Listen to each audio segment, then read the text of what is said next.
think I don't. Yeah, start. Yeah, good evening, everyone. Myself, and Srivatsa have uh, contributed to a project which is related to PID controller and implementing it in a line following robot. And this is our final presentation. We worked under Ankit Gupta and Rishu as our mentors, and yeah, the objective of our project was to understand the working of PID controllers and understand its applications and try to apply it to control the DC motor of an agricultural robot, which takes samples in the field. So initially, we started by learning the uses of PID controller and why we its applications and how to implement a PID controller. And then,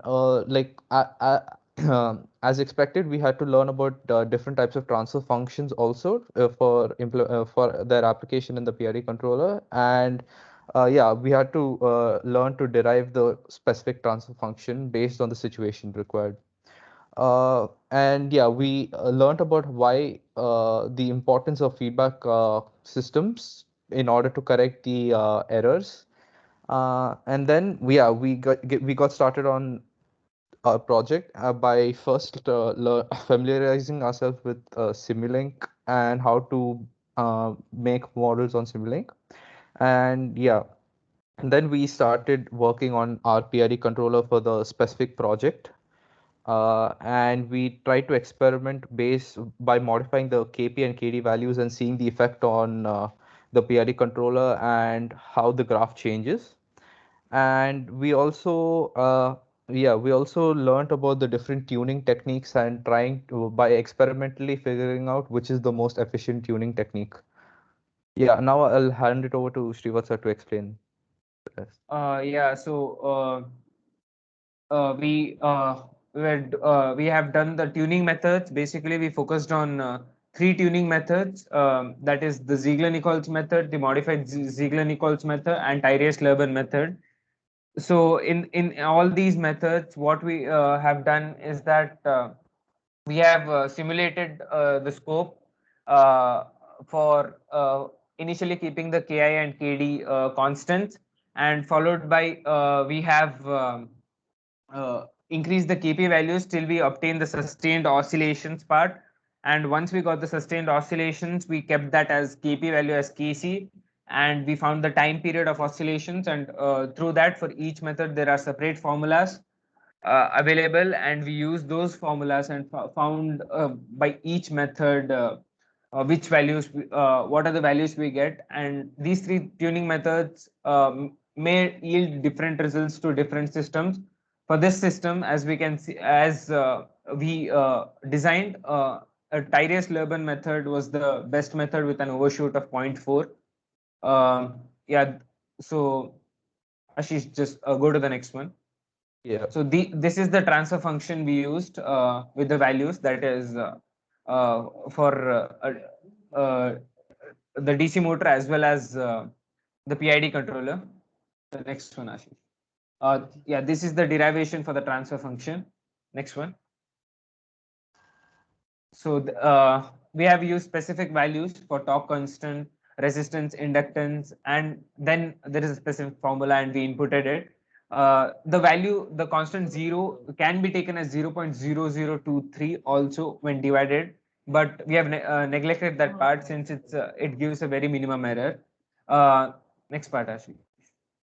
So this is the scope of the simulation of a DC motor, which we had done. This is a separate model and had no connection basically with the PID controller, but it was a sub part of our study.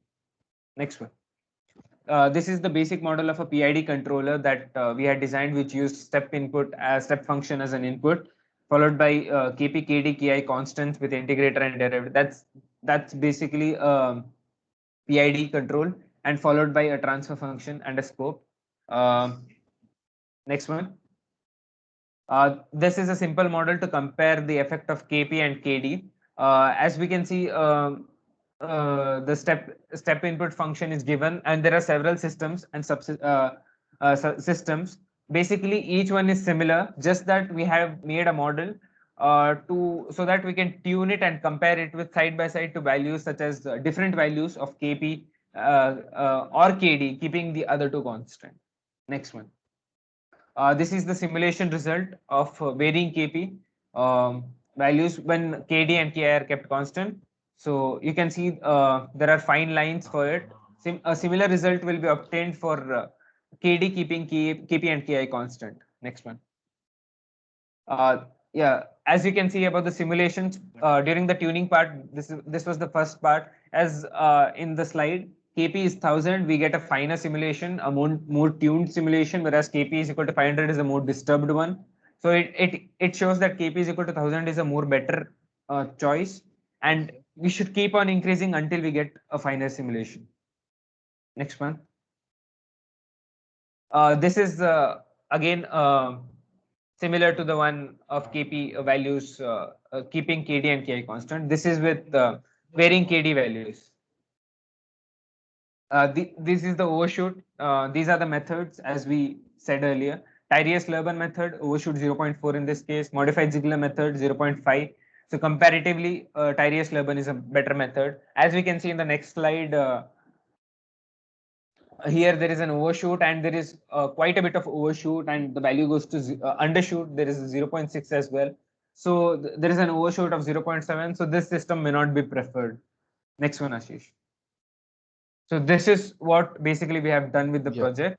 Yeah. So So Ashish. yeah, we've successfully tried to build a PID controller for the DC motor, and we've also examined the effects of Kp and Kd values on the graph, and we've determined in which range the values of Kp and Kd are the most efficient and give the best results.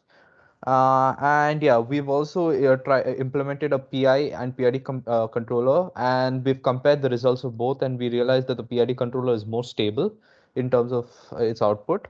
And yeah, using the derivation, and we got the transfer function, which we have successfully implemented in the used in the PID controller, and thus we could build a good PID controller for the control of the DC motor of the agricultural robot. So yeah, our next stage was to try and implement the cascaded form of the PID controller, wherein we have an outer loop and an inner loop for more accuracy. And yeah, so like we start on one hand, we had to build the simulation of the line follower agricultural robot. So this is just a screenshot of how the simulation environment was, and yeah, so I had to we developed a rectangular arena, and we used a epoch robot for this arena, and and we have used two infrared sensors to be able to detect the whether it is a line whether it is on the line or not. And accordingly, we've also used we had to write a Python script for the controller, the line follower controller. So this is the script, the Python script. So basically how this works is based on the infrared values obtained from the IR sensors of the robot. Yeah, so here in this particular this thing, we're getting the values like ir.get value. Here we're getting the IR values of the sensors, and we have a simple if else loop where based on the IR values, and if whether the left IR value is greater than the right IR value, and if it is if it this left IR value and right IR value give like in the range of 6 and 15, if there is a black line detected. Otherwise it gives a otherwise if it's a white background, then the values do not fall under the range of 6 and 15. So accordingly, we've asked the robot to go right and then left accordingly. So yeah, so this is the simulation of the line following robot. And yeah, I'll hand it over to Srivatsa to explain the cascaded part. Yeah, so basically this cascaded control involves two controllers, basically an inner loop and an outer loop, so that we achieve the set point and maintain it with better efficiency and better better performance. So basically, it may increase the efficiency, but if there are significant disturbances present in the system, it may amplify them as well. Next one, Ashish. So this is a basic model, an inner loop and an outer loop as compared to PID. The rest all remain the same. Next one. This is a simple model. Again, as you can see, there is an inner loop and an outer loop for a transfer function, and we have simulated it. Next one. This is the scope that we obtained. This should not have been the scope. The scope is as normal as that of a PID, but since the system may contain many disturbances, and here there is an undershoot, so we should not obtain this value. Due to the disturbances in the system, we are getting this value. Actually, next one. So this is the other half of the project where we included a pressure delay. This is to a real life pressure control system. Yeah, next one, Ashish. So these are the references that we used. We referred some papers related to PID tuning basically and models. So this is a project. Yeah. And yeah, these are the links that we've used to learn about Simulink and PID controllers also. Yeah, thank you, everyone. Yeah, so this was our project. You can stop recording. Yeah.